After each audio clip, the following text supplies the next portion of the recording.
चलिए भाई, chapter number 3 है फॉर्मेट द डॉक्यूमेंट्स। जैसे हम वर्ड में काम करते हैं, कोई भी अपना डॉक्यूमेंट्स बना रहे होते हैं। डॉक्यूमेंट बनाने से मतलब ये है, कोई भी अपनी फाइल, जैसे हम अपना वर्क अपनी नोटबुक में भी करते हैं अलग अलग सब्जेक्ट का, तो हम क्या करते हैं, अपनी नोटबुक को डेकोरेट भी करते हैं। तो ऐसे ही अगर हम कोई भी टॉपिक जिसके ऊपर हम लिख रहे हैं माइक्रोसॉफ्ट वर्ड में, तो हम उसे भी कंप्यूटर की हेल्प से डेकोरेट कर सकते हैं। सारी वो चीज़ें जो आप अपने हाथ से अपनी नोटबुक में करते हैं, वो आप कंप्यूटर से भी कर सकते हैं। तो कैसे करेंगे, देखिए। इंट्रोडक्शन दिया है सबसे पहले, we have learn to create documents in Word and edit. हम पहले ही पढ़ चुके हैं डॉक्यूमेंट्स कैसे क्रिएट होगा, जो हमने चैप्टर 1 में पढ़ा था। और अगर हमें डॉक्यूमेंट्स को एडिट करना है, वो कैसे एडिट होगा, वो हमने चैप्टर नंबर 2 में पढ़ा। Let us learn about the formatting commands for word 2010। चलिए अब डॉक्यूमेंट्स को सजाते कैसे हैं, डेकोरेट कैसे करते हैं, फॉर्मेटिंग कैसे करते हैं, उसकी अब इस चैप्टर में पढ़ लेते हैं। तो पहला दिया है, व्हाट इज़ फॉर्मेटिंग। फॉर्मेटिंग होता क्या है?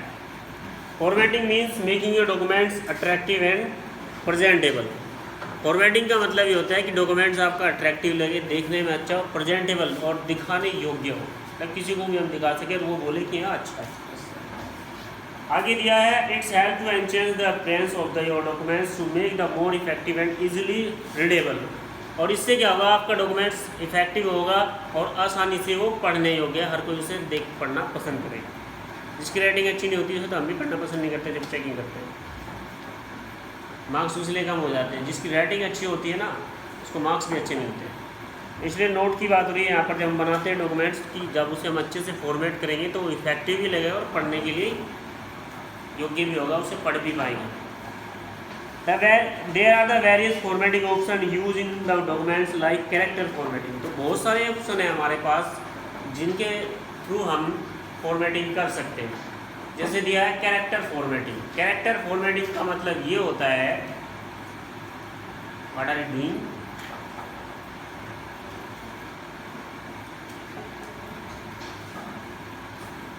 अगर आपने टेक्स्ट लिखा है उसको फॉर्मेट करना।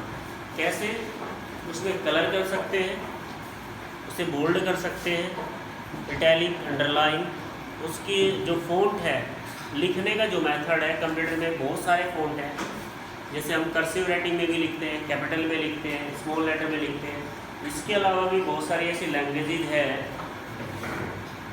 मैं पढ़ा रहा हूँ कि ये दिख नहीं रहा है, बुक नहीं है, तो मुझे सुन ले, ये इंपॉर्टेंट है क्या?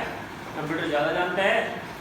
फिर तो अलग अलग टाइप के फ़ॉन्ट हमारे कंप्यूटर में है। हम लैंग्वेज आपकी सेम रहेगी, पढ़ने में इंग्लिश ही रहेगी, लेकिन उसका जो कैरेक्टर का स्टाइल है, उसकी जो शेप है, वो डिफरेंट हो जाएगी। जैसे हम फेस हमारा सेम ही रहता है, अलग अलग कपड़े पहनते हैं तो अलग अलग स्टाइल आ जाता है निकल, वैसे ही हमारे फ़ॉन्ट के साथ। नेक्स्ट दिया है पैराग्राफ फॉर्मेटिंग। अगर आपने कुछ पैराग्राफ्स लिखे हैं, उनकी फॉर्मेटिंग करनी है। पेज फॉर्मेटिंग, अगर आपने पेज लिया है, अपने पेज पर बॉर्डर लगा देते हैं, उसका बैकग्राउंड कलर वाइट रहता है, कोई भी कलर कर सकते हैं उसके, ETC बहुत सारी ऐसी चीज़ें हैं। Let us learn each one of them one by one. तो चलिए हम पढ़ लेते हैं एक एक को, एक एक करके, हर चीज़ को एक एक करके पढ़ेंगे। नेक्स्ट पेज पर चलते हैं अभी। नेक्स्ट पेज पे दिया है, the tool available in the font group are. तो ऐसे टूल्स जिनके थ्रू हम फॉर्मेटिंग करते हैं, इसका क्या नाम है? एक एक को अलग से इन्विटेशन दूँ वर्क बंद करने के लिए, फिर एक ही मेथड है, पिटाई करूँ। The tools available in the font group. अगर हम टेक्स्ट फॉर्मेटिंग कर रहे हैं, टेक्स्ट से मतलब जो लिखते हैं उसको अगर फॉर्मेट करना चाहते हैं, तो कौन कौन से टूल हमारे अवेलेबल है? पहला टूल दिया है हमारा फ़ॉन्ट। जिनके पास बुक है वो बुक में देख सकता है। फॉर्मेट क्या है, सॉरी फ़ॉन्ट। पहला जो टूल है हमारा फ़ॉन्ट है। फ़ॉन्ट क्या होती है? हमारी लैंग्वेज होती है। लैंग्वेज हमारी इंग्लिश ही रहेगी, लेकिन लिखने का जो मेथड है, जो आप वर्ड लिखोगे, उनकी जो शेप होगी, उनका जो स्टाइल होगा, वो अलग अलग होगा। तो फ़ॉन्ट के हिसाब से आप अपने जो टेक्स्ट आपने लिखा है उसको चेंज करके लिख सकते हैं। आपने देखा भी होगा कुछ जगह वर्ड्स जो लिखे रहते हैं स्मॉल में, कैपिटल में, कर्सिव में, या फिर कुछ जगह ऐसे लिखे रहते हैं घुमा फिरा के आते हैं वर्ड्स को, अलग अलग स्टाइल होते हैं, वो हमारा फ़ॉन्ट में अवेलेबल है। फ़ॉन्ट ऑप्शन हमारा मिल जाता है हमें वर्ड में होम टैब में। कहाँ मिलेगा भाई ये? होम टैब में। जिनके पास बुक है वो देख सकते हैं, पिक्चर्स भी दी है होम टैब। नेक्स्ट दिया हमारे पास, चलो होम टैब पहले फ़ॉन्ट के बारे में पढ़ लेते हैं। It is use to change the style and shape of the character. इसका यूज हम कैरेक्टर्स की यानी कि लेटर्स जो भी हम लिख रहे हैं उसकी शेप और स्टाइल चेंज करने के लिए किया जाता है। दूसरा दिया है फ़ॉन्ट साइज़। इससे आप समझ गए होंगे फ़ॉन्ट साइज़ का मीनिंग क्या होता है। हमने जो लिखा है ये इतना बड़ा लिखा हुआ है, इसको इंक्रीज करने के लिए अगर हम इसे और भी बड़ा लिख सकते हैं, या फिर इसको डिस्क्रीज करने के लिए यानी कि हम इसे और भी छोटा कर सकते हैं। तो ये भी टूल है जो हमारे कैरेक्टर को फॉर्मेट करने के काम आता है। नेक्स्ट दिया है font colour. It is use to change the text colour. अभी हमने इसे वाइट में लिखा है ग्रीन बोर्ड पर, लेकिन हम इसे वाइट पेज पे लिखेंगे, किसी भी कलर में लिख सकते हैं। जरूरी नहीं जब आप ब्लैक उस पर लिखते हैं वर्ड में, जो हमारे पुराने बच्चे हैं जो नए हैं उन्होंने कभी कंप्यूटर यूज़ किया हो, या फिर मोबाइल में लिखते हैं, मोबाइल में देखा होगा तो वाइट पेज होता है तो ब्लैक कलर में लिखा जाता है। आप फ़ॉन्ट कलर की हेल्प से इसे कलर में लिख सकते हैं, ठीक है। नेक्स्ट दिया है हमारे पास bold. Is use to make text darker. Bold का यूज़ मैंने कुछ नए बच्चे जब आए थे स्टार्टिंग में, बहुत कम बच्चे आ रहे थे, उनको सिखाया था मैंने बोल्ड कैसे होता है। टेक्स्ट जब हम बोल्ड कर देते हैं इसे, जैसे हमारा एफ अभी ऐसा लिखा हुआ है, बोल्ड में कैसा लिखा जाएगा, जब इसको हम बोल्ड करेंगे ये डार्कर हो जाएगा, तो थोड़ा ये ऐसा हो जाएगा, इस तरह से साइज बढ़ जाता है बोल्ड होते ही, ठीक है। नेक्स्ट दिया है हमारे पास italic. It is used to make the text slant downward right. तो एक एंगल पे थोड़ा टेढ़ा हो जाता है, इटैलिक करते ही स्टाइलिश लगता है।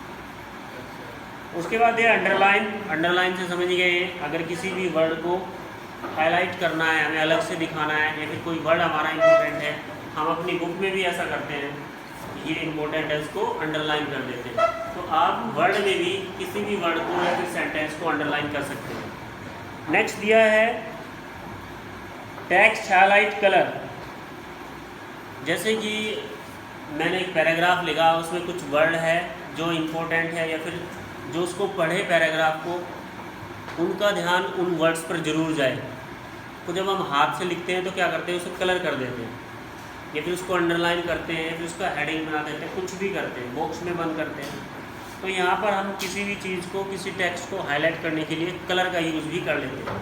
जैसे हाईलाइट करने के लिए हम अंडरलाइन यूज़ कर सकते हैं, बॉक्स यूज़ कर सकते हैं, लेकिन इसने कहा हाईलाइट कलर। तो हाईलाइट कलर से जो आप वर्ड हाईलाइट करना चाहते हैं तो उनको आप कलर कर सकते हैं, यानी कि आपके टेक्स्ट का कलर चाहे कुछ भी हो, लेकिन आप जिस वर्ड को हाईलाइट करना चाहते हैं उनका कलर डिफरेंट हो जाएगा। नेक्स्ट दिया है चेंज केस। ये बहुत बढ़िया ऑप्शन है भाई, इसको हम आपको देखो क्या होता है, थोड़ा सा बड़ा हो जाएगा अगर मैं इसको पूरा एक्सप्लेन करूँ। हाँ, ध्यान से समझना, इसको इम्पोर्टेंट है। ये ऑप्शन आपको हेल्प करता है काफ़ी, केस, ठीक है। इसका बटन आपको होम टैब में मिलेगा कुछ इस तरह से, एक कैपिटल ए बना रहेगा और इसके जस्ट बराबर में ही छोटा सा है, और ये दोनों एक ही जगह मिलेंगे। ये एक ही कमांड है, अलग अलग नहीं होते, दिखाई दे रहा है मुझे। अब इसको केस बोलते हैं। जब हम किसी सेंटेंस को लिखते हैं तो कैसे लिखते हैं, इंग्लिश में लिखते हैं ना, तो उसका मेथड क्या होता है कि फर्स्ट लेटर बड़ा होता है हमारा, होता है या नहीं होता है। हमें सिखाया जाता है ग्रामर में कि हम किसी सेंटेंस को लिख रहे हैं स्टार्टिंग से, तो उसका फर्स्ट लेटर जो पहला वर्ड आएगा उसका कैपिटल होगा, ऐसे लिखेंगे, बाकी सब स्मॉल होगी, और लास्ट में फुल स्टॉप, ऐसे सिखाया जाता है नहीं, ठीक है। दूसरा, हम कैपिटल में लिख रहे हैं तो कैपिटल लिखा जाएगा, स्मॉल में लिख रहे हैं तो स्मॉल में लिखा जाएगा। तो आपने जैसे कोई भी सेंटेंस लिख दिया है कैपिटल लेटर में, पूरा का पूरा कैपिटल में लिख दिया आपने, ठीक है भाई, मेरी बात पर ध्यान दीजिए, सिर्फ मुझे सुने, कैमरा बोर्ड बोलिए।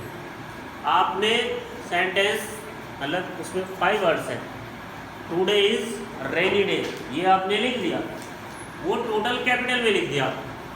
लेकिन आपको फिर ओढ़ रहा है, आपके टीचर ने बोला नहीं ये आपने कैपिटल में क्यों लिखा है, इसको आप सेंटेंस केस में लिखिए। तो आप उसे क्या करेंगे, दोबारा डिलीट करेंगे, आपके पास और कोई चांस ही नहीं है। जब आपको नहीं आता है केस चलाना तो आप क्या करेंगे, इसको हटाएंगे दोबारा से, फिर इसको दोबारा लिखेंगे। लेकिन हमारे पास जो केस का ऑप्शन है उसके लिए इसकी हेल्प से हम किसी भी बिना डिलीट किए, बिना टाइम गवाए, बड़ी जल्दी सी किसी भी केस में चेंज कर सकते हैं। कैसे, आपने लिखा है कैपिटल में, कोई बात नहीं, आपके टीचर ने आके आपको बोल दिया कि आप इसे सेंटेंस केस में लिखिए। सेंटेंस केस हमारा ये होता है कि हमारी जो पहला जो वर्ड होगा उसका फर्स्ट लेटर हमारा कैपिटल होगा। तो सबसे पहले आप उसे सेलेक्ट कीजिए, उसके बाद केस पर जाइए, यहाँ पर ये इस तरह से ऑप्शन मिलेगा, एक मेन्यू खुलेगी, उसमें दिखेगा आपको सेंटेंस केस। जैसे ही आप सेंटेंस केस पर क्लिक करेंगे, आपने जो कैपिटल में लिखा था वो पूरा चेंज हो जाएगा आपका सेंटेंस केस में ऑटोमेटिकली। एक तो होता है केस में ये, दूसरा आपने सेंटेंस केस में लिखा है, मान लीजिए आपने सेंटेंस केस में लिखा है, टीचर ने बोल दिया इसको कैपिटल लेटर में लिखो, तो फिर आप उसे दोबारा डिलीट करोगे नहीं, आपने जो सेंटेंस केस में लिखा है उसको दोबारा से फिर आप सेलेक्ट करो, फिर केस में जाओ, वहाँ पर मिलेगा आपको कैपिटल लेटर में बोला ना अपर केस, अपर केस पे क्लिक कर देना है, सारे वर्ड आपके कैपिटल में आ जाएंगे। अंडरस्टैंड?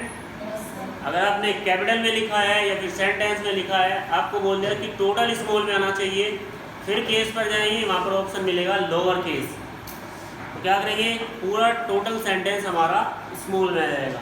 एक होता है हमारा capital each word, capital each word, जैसे आपने 5 वर्ड लिखे, टुडे इज रेनी डे, तो टुडे का जब आप इस केस को लगाते हैं कैपिटल ईच वर्ड को, टुडे का टी कैपिटल आएगा, इज का आई कैपिटल आएगा, रेनी का आर कैपिटल आएगा, और इसके बाद भी कोई वर्ड होगा तो उसका फर्स्ट लेटर कैपिटल आएगा। यानी कि जितने भी वर्ड हमारे इस सेंटेंस में आएंगे, इस पूरी लाइन में आएंगे, उनका फर्स्ट लेटर कैपिटल आएगा हर वर्ड का।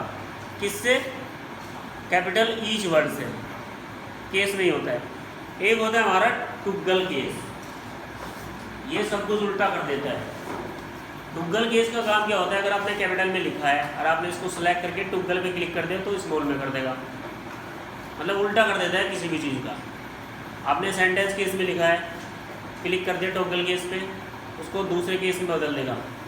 अगर आपने ईच कैपिटल वर्ड लिखा है, यानी कि फर्स्ट जो लेटर है हमारे वर्ड का कैपिटल है, आपने उसे टॉगल केस पे क्लिक किया तो फर्स्ट लेटर तो स्मॉल हो जाएगा, बाकी सब कैपिटल हो जाएंगे। तो इस तरह से हमारा जो केस है उसने दिया था case to use the change the case of the selected text without typing again. इसकी हेल्प से हम बिना दोबारा टाइप के कोई भी केस लगा सकते हैं, चेंज कर सकते हैं किसी भी टेक्स्ट के फॉर्मेटिंग। यहाँ तक समझ में आया अभी? नेक्स्ट क्या दिया है, टेक्स्ट इफेक्ट। अब टेक्स्ट इफेक्ट अलग अलग होते हैं, कैसे? Give the special effect to the selected text, they are the 4 effects. तो हमारे पास 4 इफेक्ट है, जैसे आउटलाइन जो आपने लिखा है, इसकी जो आउटलाइन है इसमें थोड़ा डार्कर हो जाती है, कलर आ जाता है, बहुत ही बारीक दिखाई नहीं देगा। सैड्रा जो लिखा है उसकी सैड्रा है, ये इफेक्ट है। रिफ्लेक्शन, उल्टा दिखे नीचे सैड्रा है, यानी कि यहाँ लिखा है उसके नीचे ये होम लिखा है मैंने, इसके नीचे ये उल्टा दिखेगा है, इसको रिफ्लेक्शन बोलते हैं।